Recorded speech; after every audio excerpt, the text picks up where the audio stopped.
देश बने थे, 2 नए।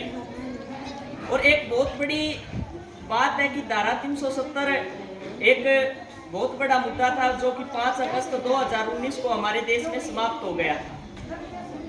बात ऐसी है कि बच्चों, जब देश हमारा आजाद हुआ था तो हमारे देश के अंदर 562 रियासतें थी।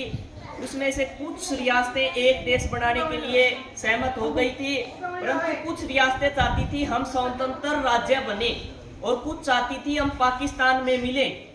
तो जो पाकिस्तान में मिलना चाहती थी वो मिल गई। उसके बाद 3 रियासतें ऐसी बची जो कि ना तो हिंदुस्तान में मिलना चाहती थी ना पाकिस्तान में स्वतंत्र रहना चाहती थी। पहली रियासत का नाम था जूनागढ़ रियासत, जो गुजरात की थी।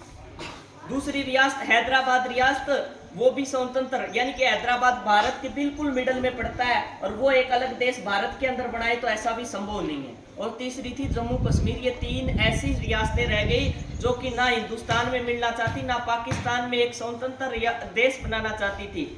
बट हमारे देश के पहले गृह मंत्री सरदार वल्लभ भाई पटेल पूरे देश का एकीकरण करने में लगे हुए थे, इसीलिए उनको एकता पुरुष यानी उनके जन्म दिवस 31 अक्टूबर हम एकता दिवस के रूप में बनाते हैं, क्योंकि इतने बड़े देश को एकीकृत करने का काम उन्होंने लोहा पुरुष के नाम से जानते हैं, iron man of India Sardar Vallabh भाई पटेल, जिन्होंने 562 रियासतों को एक करने का काम किया। सबसे पहले उन्होंने हैदराबाद के अंदर पोलो ऑपरेशन यानी सेना को पुलिस की वर्दी के पहनाकर हैदराबाद में घुसा दिया, और जिसके बाद वहां की जो पुलिस है यानी सेना पुलिस की वर्दी के अंदर राजा के पास पहुंचती है। राजा हैदराबाद का राजा वहां से चला जाता है और हैदराबाद इंडिया में मिल जाता है। फिर दूसरा ऑपरेशन गुजरात की जूनागढ़ में चलाया जाता है, वैसे ही हमारी सेना पड़ी, जूनागढ़ का राजा छोड़ के भाग गया, वो भी अपनी मिल गई। तीसरी रहती है जम्मू कश्मीर। जम्मू कश्मीर की समस्या को वैसे ही रख दिया गया, इस पे कोई ध्यान नहीं दिया गया। सारी रियासतें एक हो गई, परंतु जम्मू कश्मीर ऐसी समस्या रह गई जो ना हिंदुस्तान में मिलना चाहती ना पाकिस्तान में। हुआ क्या, 47 की बात है, 48 में ये नहीं पाकिस्तान में गए ना हिंदुस्तान में गए। 48 में भारत ने कोई रिएक्शन दिया नहीं। पाकिस्तान ने जम्मू कश्मीर पे अटैक कर दिया कि कहा हम अपने देश में मिलाएंगे। उस समय जम्मू कश्मीर के राजा होते थे हरि सिंह। जब अटैक हो गया जम्मू कश्मीर पे, जब हरि सिंह भारत आते हैं 1948 में, अक्टूबर 1948 को, और भारत को कहते हैं कि मेरी मदद कीजिए, मैं हिंदुस्तान में विलय करने की सहमति देता हूं, क्योंकि टाइम तो जा चुका था। 47 में ही हम एकीकरण का काम कर रहे थे।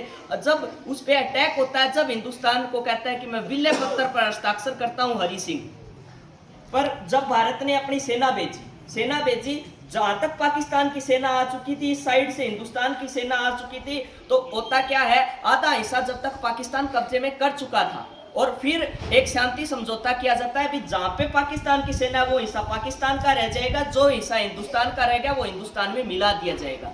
हुआ क्या, क्योंकि एक जम्मू कश्मीर का जो हम अपने नक्शे में पूरा दिखाते हैं वो अपना जम्मू कश्मीर पूरा नहीं है, क्योंकि जितना हिस्से में पाकिस्तान की सेना आ चुकी थी वो पीओके बन चुका है, पाकिस्तान ऑक्युपाइड कश्मीर। जो हम भारत और पाकिस्तान की सीमा रेखा है रेड क्लिफ, इसकी रेड क्लिफ नहीं है, इसकी एलओसी है, line of control. Line of control को यह माना गया जिस तरफ पाकिस्तान की सेना रहेगी वो हिस्सा पीओके माना जाएगा, बाकी हिस्सा जम्मू कश्मीर माना जाएगा।